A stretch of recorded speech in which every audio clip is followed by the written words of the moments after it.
Bismillahirrahmanirrahim. Assalamualaikum warahmatullahi wabarakatuh.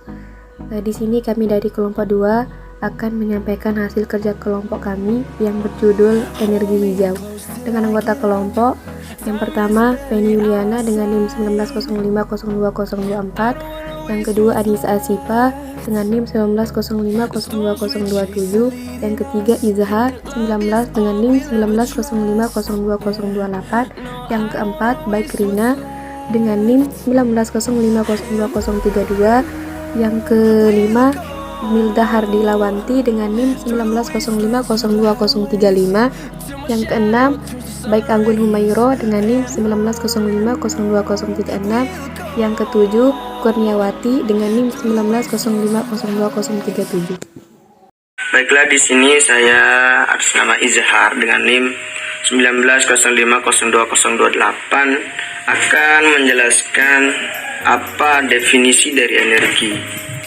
Jadi, energi ini merupakan suatu kekuatan yang dimiliki oleh suatu benda sehingga mampu untuk melakukan kerja. Energi ini juga merupakan sumber energi yang berasal dari bahan-bahan yang relatif aman dan tidak menimbulkan dampak negatif bagi lingkungan. Jadi energi ini dikatakan sebagai kemampuan untuk melakukan kerja, karena memang setiap pekerjaan yang dilakukan sekecil apapun ataupun seringan apapun itu tetap membutuhkan yang namanya energi. Jadi menurut Kamus Besar Bahasa Indonesia, energi ini adalah daya atau kekuatan yang diperlakukan untuk melakukan berbagai proses kegiatan. Dan energi juga merupakan bagian dari suatu benda tetapi tidak terikat pada benda tersebut. Nama saya Baik Rina, NIM 190502032. Definisi energi hijau menurut Directory Journal of Economics, di mana di sana energi hijau didefinisikan sebagai energi bersih yang tidak mencemari atau menambah polutan di atmosfer. Sedangkan definisi energi hijau menurut para ahli juga dicatat dalam Jurnal Ilmiah Mahasiswa Arsitektur dan Perencanaan, menyatakan bahwa energi hijau adalah energi yang efisiensi. Hal tersebut dikarenakan energi hijau diperoleh dari sumber yang ramah lingkungan dan relatif tidak memberikan dampak negatif bagi lingkungan. Dari kedua definisi tersebut dapat disimpulkan bahwa energi hijau merupakan sumber energi yang berasal dari bahan-bahan yang relatif aman dan tidak menimbulkan dampak negatif bagi lingkungan. Nama saya Kurniawati, NIM 1905020037. Di sini saya sebagai pemateri ketiga akan menjelaskan materi mengenai manfaat dari energi hijau. Ini mana energi hijau memberikan banyak manfaat bagi lingkungan dan manusia. Manfaatnya yaitu yang pertama, jumlahnya di alam berlimpah dan tidak akan habis. Yang kedua, dapat dimanfaatkan secara gratis karena sudah tersedia di alam. Yang ketiga, perawatan relatif mudah jika dibandingkan dengan energi yang tidak terbarukan. Yang keempat, menjadikan mandiri energi. Maksudnya mandiri energi ini bahwa suatu negara tidak akan bergantung pada negara lain. Yang kelima, bebas dari perubahan harga setiap energi fosil.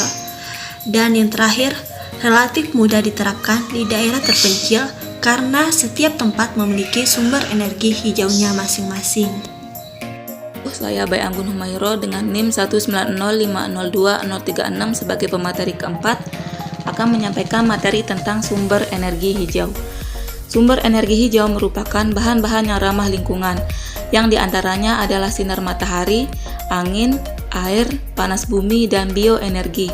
Berikut penjelasan lebih lengkap terkait sumber energi hijau di Indonesia. Yang pertama, sinar matahari. Matahari merupakan bintang yang menjadi titik perputaran planet di sistem tata surya. Peran matahari sangat penting untuk menunjang kehidupan manusia dan makhluk hidup lain di bumi. Indonesia memiliki sumber sinar matahari yang sangat banyak sebagai negara tropis yang mendapat penyinaran matahari lebih dari 10 jam, yang membuat negara kita kaya akan sumber energi terbarukan ini. Yang kedua, angin. Hembusan angin diketahui tidak menimbulkan emisi atau polusi. Yang ketiga, air. Air juga termasuk ke dalam sumber energi hijau yang jumlahnya melimpah. Air dinilai lebih efektif sebagai pembangkit listrik. Yang keempat, panas bumi.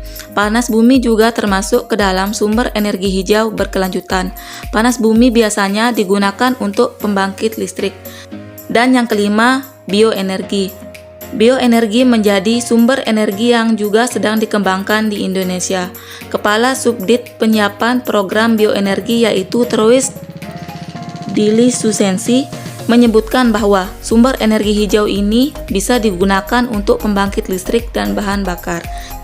Nama Anissa Asifa, NIM 190502027. Di sini saya akan menyampaikan materi tentang upaya pengembangan energi hijau. Pemerintah telah melakukan upaya memanfaatkan potensi dari green energy melalui kebijakan optimalisasi penggunaan sumber energi domestik, terutama dari energi terbarukan. Efisiensi energi baik dari sisi supply maupun demand, dan mengoptimalkan penggunaan energi terbarukan untuk meningkatkan rasio elektrifikasi 84,3% menjadi 98,8%, khususnya untuk mendukung program elektrifikasi daerah terluar dan terpencil.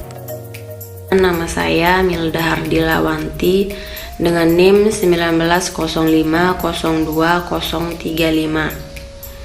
Di sini saya sebagai pemateri ke-6 akan menyampaikan materi tentang upaya untuk mengurangi emisi gas rumah kaca atau GRK di sektor energi, di mana diantaranya yang pertama yaitu menghentikan penggunaan batu bara untuk pembangkit listrik tenaga uap atau PLTU secara bertahap.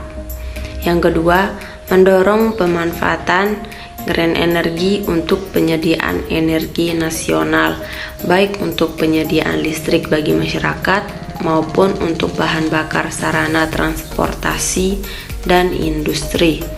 Yang ketiga, mengembangkan industri berbasis green energy seperti mengembangkan industri mobil listrik. Vini Yuliana, NIM 190502024. Di mana di sini saya membacakan materi tentang contoh upaya pembangkit energi sederhana. Di mana di sini ada beberapa contoh. Yang pertama, budidaya tanaman jarak pagar yaitu atau Jatropha curcas dan jarak kaliki atau Ricinus communis yang bijinya berpotensi sebagai bahan bakar. Yang kedua, pengolahan kotoran ternak menjadi biogas. Yang ketiga, membudidayakan hutan raya dengan penanaman tanaman keras sebagai kayu bakar di lahan-lahan kosong untuk membangun sumber penghasil energi. Yang terakhir adalah membangun kincir air sederhana sebagai pembangkit tenaga listrik dan lain-lain. Mungkin hanya ini yang dapat kami sampaikan dari kelompok 2.